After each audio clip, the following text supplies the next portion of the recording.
Hey friends, I wanted to take a few minutes outside of a Sunday to share with you something to encourage you and to get you thinking in a little bit maybe different ways than you've thought before as we continue to pursue our mission of helping people find Jesus and give their lives to Jesus. And you and I have people in our lives who are not following Christ, and our heart hurts for them. And I want to share with you something that I shared with the staff and a recent Saturday morning men's climb group that has helped me. To set this up, I want you to think of or go back in time with me a little bit. About 15 years ago, when we were in Missouri, and the church that we were leading there had an annual live nativity, right? And we'd bring in live animals, and our people would act out the story of Christmas. And the final scene has Jesus in the manger and everybody around him. And then we'd share that, hey, this baby Jesus, he grew up and he lived a perfect life, and he died on a cross to bring you back to God. And then we'd invite people to come inside the church and sit at tables, and we'd have cookies and hot chocolate and engage them in conversation. And one of those years, I remember there was a family sitting at a table, and mom and dad had just gotten married, and they were working hard to blend their families. And the mom was completely flabbergasted that her new stepkids did not know that there was more to Christmas than Santa Claus and reindeer. That they were hearing for the first time as teenagers that Jesus was born on Christmas Day and that he really was the reason for the season. She couldn't believe they'd never heard it before. Now, to be honest, I really wasn't all that surprised because of what we're going to talk about today that will help us as we reach out to our friends and family members who don't know Jesus. Hey, before we do, though, I want to encourage you, if you have been enjoying our teaching series through Exodus for the Christmas season, and then during our January Pray First season, we're going to hit the pause button on Exodus, but then we will come back to it and we'll get the second half of the book. But if you've been enjoying it, I want to invite you to show up in room 202 for 4 Sundays at 10:45 a.m. And Deb Pfeiffer, one of our teachers, she has spent considerable time researching and studying some of the archaeology and the historical basis that is in the stories that we find in the book of Exodus. And she is going to be sharing some of that and teaching some of that on Sundays for about 4 weeks, room 202 at 10:45. I hope you will take advantage of that and discover that these are more than just stories in a book, that there's archaeological evidence for them. Okay, well, back to today's teaching. So I want to throw a graphic here on the screen that you can see. And one of the things that we discover is that if you think through what does it take for a person to give their lives to Christ, the reality is, it takes a while for someone to learn about Jesus, discover Jesus, and then come to the point of fully surrendering their lives to Christ. And this is just one of many that kind of diagrams that outlines the steps a person may go through. So let's just go through them really, really quickly here. So we take a person at step one who has no awareness of God. And when they discover maybe God reveals himself in a special way, or they hear about somebody else talk about it, and they're like, oh, there is a God out there. They have moved to step two. And then they come into contact with Christians, and they hear that God's son is named Jesus. And he came, and they begin to, and they have contact with Christians who begin to talk about God in a brand new way, step three. And then when they have some interest in the story of Jesus from these Christians, they progress to step four. When they decide to investigate Jesus for themselves, they progress to step five. When they begin to grasp the truth about Jesus, they progress to step six. But they are still a long ways from surrendering their life to Christ, right? They need to understand the implications of Jesus and who he is and what he taught, at which point they have progressed to step seven. And then when they accept the Christian truth that Jesus is the Son of God and that the Christian truth is the truth, they've progressed to step eight. Still haven't surrendered their lives to Christ, though. Step nine, they've progressed to acceptance of the implications of this for their own life. And then finally, step 10, when they say, okay, I will surrender my life to Christ. And then we recognize it doesn't stop there, right? Because we know that surrendering your life to Christ is just the first of many steps in the rest of your life of following Christ. So they begin to gain confidence in their decision to give their life to Christ. they progress to step 11. When they experience some change in their life, they progress to step 12. When they begin learning the basics of their faith and get some more knowledge, then they progress to step 13. And then when they begin to practice the rhythms of daily following Jesus, step 14. And then you're really not a mature follower of Jesus until you're actively sharing your faith with others, step 15, so that other people can take steps along their own journey as well, and that the faith can be shared with future generations, just like it has been shared with us. Now, this isn't the only set of steps. You could put them in different ways, but this is just one really helpful way to think of the steps.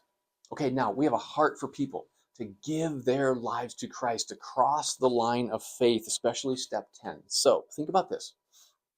If you are in a Christianized culture, where are you going to put most of your evangelistic energies in helping people come to Christ?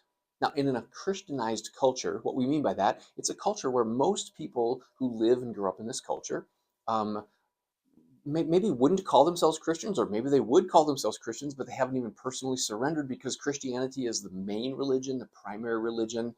Um, and for a while, the Christian faith is kind of broadly accepted and even kind of promoted in like generally broadly in culture. Okay, Christian culture, Christianized culture.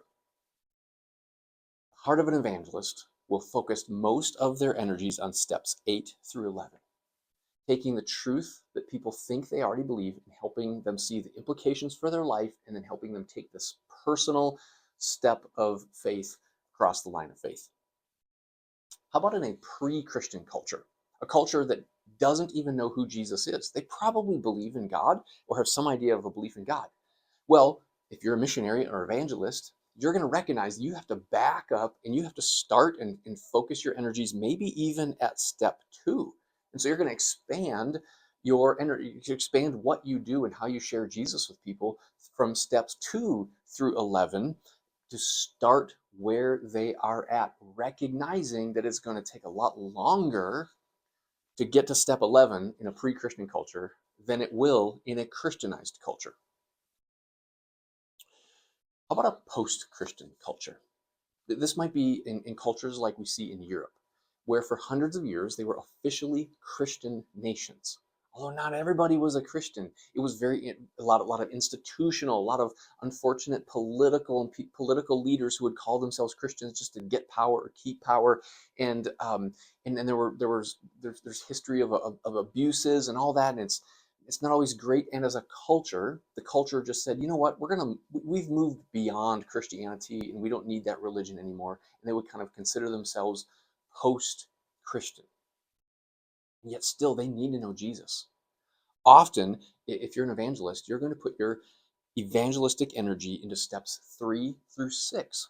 Start with live a faithful Christian life and help people to see that as followers of Jesus, that it's a good life worth living, and then to focus your energies on Jesus, the Son of God, the one human in all of history who lived a perfect life and live up to the standards that none of us can even live up to in our own lives, and start the conversation with there is where you're going to focus your evangelistic energies, because that's where people are at. Well, what about our current culture? Before we get there, let me tell you another story. Fascinating story about a guy named Leslie Newbegin. He was born in England, and in the 1930s, after feeling a call from God, getting his education, he and his wife were assigned to be missionaries in India.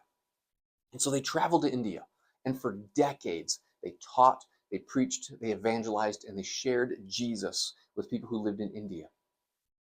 After a long and fruitful ministry in the 1970s, they retired, and they were the real deal. The story goes that they packed their belongings in a couple of suitcases and they rode the train all the way from India to England, went back to England and found a place to live in London, and they were just so excited and happy to go back home to Christian England, where Christianity was the official religion.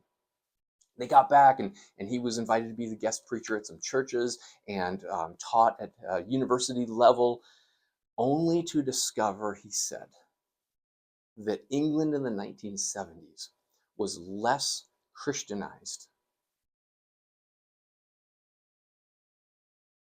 than even the India that he had left. And that he went to India as a missionary and he came home in the 1970s and he still had to have conversations about God in England with the eyes of a missionary. And he realized that culture had changed. And he needed, if he was going to be effective in helping people explore Jesus and take steps spiritually, that he would need to see his own culture through the eyes of a missionary and act and think like a missionary in his own culture. In other words, he couldn't just start the conversations assuming everybody was at about step 8 or so. He had to start the conversations assuming that people were not very far along in their spiritual journey with Jesus. And I believe in our own culture, in our time, we need to do the same thing, which is why I'm sharing this with you today. And we don't have to be discouraged with this. There's actually some encouraging parts to have real and genuine conversations with people, but we've got to take and have the eyes and the mind of a missionary. So one more little bit of analysis, and then I'm going to invite you to apply this to your life. So let's bring this home to the United States. I would guess, okay, if you're just to look here, that in the 1950s, and the reason I choose the 1950s is because historians have recognized that church attendance was the highest ever, as in percentage of the population going to church every Sunday, was the highest ever in the history of the United States in the 1950s. And that the average adult, I would place in the 1950s, was approximately step 8. And so evangelistic energies could focus on steps 8 through 11. But then culture changed. By the 1990s, I would estimate that the average adult was at step 6. Fast forward to 2025. This is just Jason's opinion, but I've read a lot, studied a lot, had a lot of conversations. I would place the average adult in 2025 in the United States at step 3.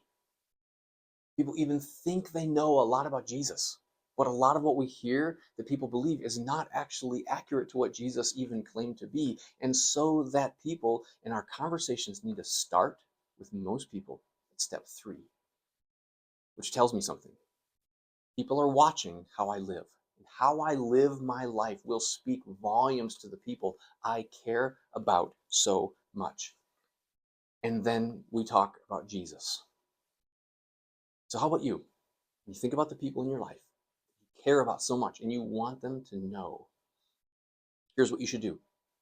You should assume that they are a lot, that they're not nearly as far along in their knowledge of God and salvation as you might think they are. Second thing is to give them time and to be very patient as they slowly take the steps towards, and do not be pushy or rush people along out of anxiety and desperation, but pray like crazy that they will continue to take steps. And thirdly, resist the urge to look down upon people because they are earlier in their spiritual journey. Unfortunately, they are not lower and they're not farther down in any type of a way to look down upon them. They're just earlier in their journey. And so we will pray for ourselves, even for incredible patience. We'll pray that we will live faithfully and that God will give us the words and the courage to have the conversations to help our friends take every step of the way, to hang in there as long as it takes for them to come to know Jesus and to surrender their lives to Jesus. So take a minute, think about the people in your life, what step they might be on to the best of your knowledge, and pray for God to give you patience and wisdom to know what conversations to have based on where the people in your life are at. We're going to watch and see God do some great things as he continues to change their lives, just like he so graciously changed ours. I hope this has been helpful for you today, and I'd love to continue the conversation. So when you see me next time, share your thoughts with me. Let's keep the conversation going, and I hope to see you soon.